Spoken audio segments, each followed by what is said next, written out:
दुर्योधन, दुर्योधन का आखिरी युद्ध किससे हुआ था जरा बताओ। दुर्योधन को मारा किसने था, मैया बताओ आप। दुर्योधन को किसने मारा था? अर्जुन ने, अर्जुन ने, कर्ण ने। हाँ मैया बता पीछे वाली मेरी मां, दुर्योधन को किसने मारा था? भीम ने। कहां मारा था? कहां मारा था? जांघों में। क्या मारा था? गदा।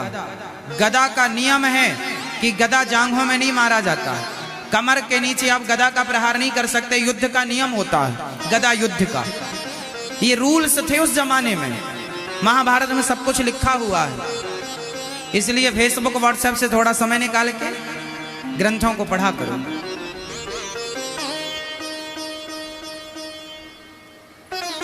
है ना मेरी मां? गदा युद्ध का नियम होता है, गदा जांघ में नहीं मारते, पर भीम भैया ने कहा मारा जांघ में। जब युद्ध हो रहा था भीम भैया का और दुर्योधन का, उस समय दोनों के गुरुजी वहां पर आए। बताओ दोनों के गुरुजी का नाम क्या था? अब बताओ। दोनों के गुरु एक हैं, क्या नाम था? भीम भैया और दुर्योधन दोनों के गुरु, गदा गुरु एक हैं जिन्होंने गदा सिखाई है। वो कौन गुरु थे? हाँ भैया बलदाऊ भैया, बलराम जी। वहां बलराम जी आए और बलराम जी ने देखा कि ये भीम तो दुर्योधन के जांघ में प्रहार कर रहा है, तो बड़े गुस्से में आ गए। अरे तुमने गदा युद्ध का नियम तोड़ दिया, तुमने जांघ में मारा, अब मैं तुम्हें मारूंगा। अब बलराम जी से कौन लड़ता? बलराम जी गदा लेके तैयार हो गए, भीम तुम्हें मार दूंगा। अब भगवान तक खबर गई, भगवान दौड़े दौड़े आए, भगवान श्री कृष्ण।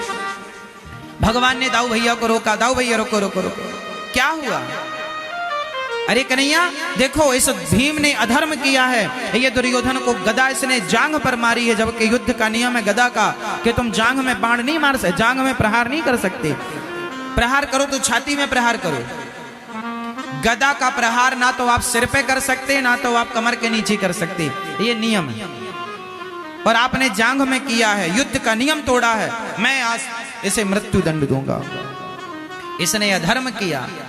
तब भगवान ने दाऊ भैया को समझाया, भैया इसने अधर्म किया, माना कि भीम भैया ने अधर्म किया, इसकी जांघ पर बाण मारा, धनुष गदा मारा, पर बताओ ये दुर्योधन भरी सभा में जब द्रौपदी की साड़ी खिंच रही थी तो क्या कह रहा था? अरे द्रौपदी आजा, सारे कपड़े उतार दो इसके और आजा मेरी जांघों पर बैठ जा।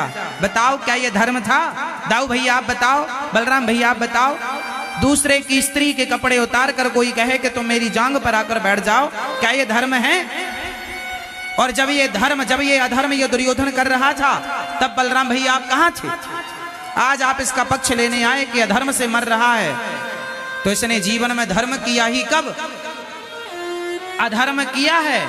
भरी सभा में इसने द्रौपदी का अपमान किया, उसको अपनी जांघ में बिठालने का इसने बोला कि आजा मेरी जंघा पर बैठ जा, बोला था दुर्योधन। जब इसने अधर्म किया तो अधर्मी को अधर्म से मारना ही धर्म है दाऊ भैया। इसके लिए अब धर्म का पहाड़ा ना पढ़ेंगे।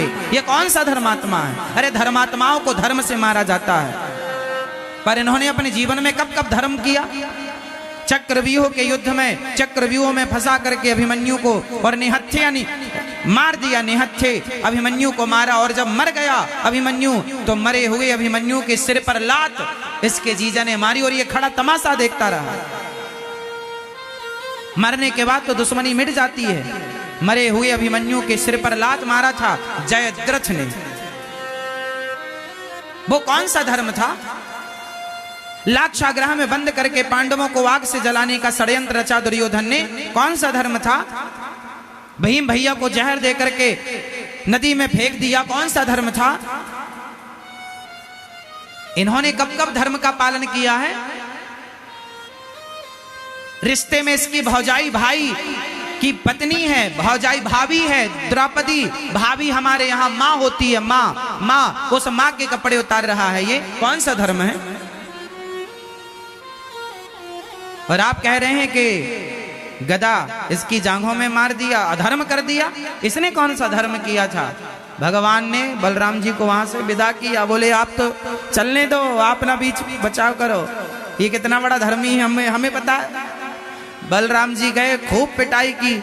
अच्छा, जांघों पर बाण इसलिए मारना पड़ा कि गांधारी मैया ने इसको बुलाया था कि तुम आंखों की पट्टी में कल उतारूंगी, तुम आ जाना सारे कपड़े उतार के, मैं तुम्हें देखूंगी, जो जिसे मैं देख लूंगी उस समय वो वज्र का हो जाएगा। तो ये सारे कपड़े उतार के जा रहा था, तो भगवान ने पत्ते की टॉवेल बना के इसकी ढकवा दिया कि कम से कम बड़े हो गए, अब तो निर्वस्त्र ना जाओ, कुछ तो कमर में ढक लो। तो इसलिए जांघ कमजोर रह गई। माता गांधारी ने आंखों की पट्टी खोली। आपको पता है, गांधारी ने अपनी आंखों की पट्टी उतारी है जीवन में एक बार। कब उतारी बताओ?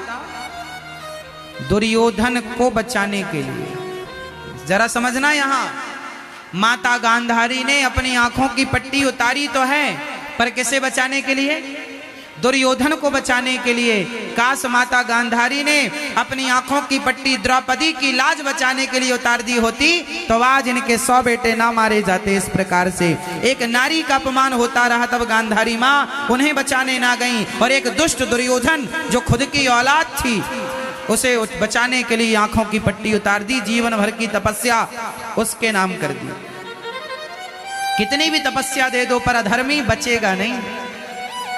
इसलिए अपनी एनर्जी, अपनी शक्तियां धर्म को बचाने में खर्च करो। अपनी शक्ति, अपनी एनर्जी अधर्म को बचाने में खर्च ना करो, क्योंकि शक्ति भी चली जाएगी और अधर्म को तुम बचा भी ना पाओगे। कितने दिन बचाओगे?